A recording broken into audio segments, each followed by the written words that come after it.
Танымал блогер жұмбақ жағдайда көз жұмды. Блогер әрі вайнер Мұрат Бірмағамбетов көз жұмды. Бұл туралы Диапазон басылымының Instagram парақшасында жарияланды.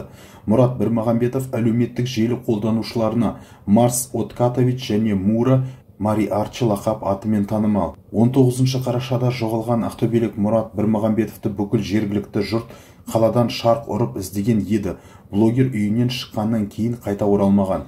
Ал 27 қараша күні, яғни бүгін, марқұмның денесі табылғаны жайлы жантүршігерлік хабар тараған.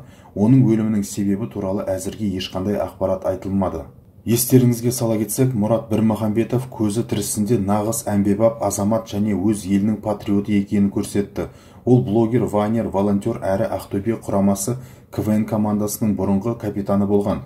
Сондай-ақ Мұрат қайырымдылық іс-шаралардың басы қасында жүрген жігіт. Ол ақтөбелік қыз жігіттермен бірге 100 дос атты жобаны құрып, мұқтаж жандарға жәрдемдескен еді. Марқұмның артында жұбайы және қос қызы қалды.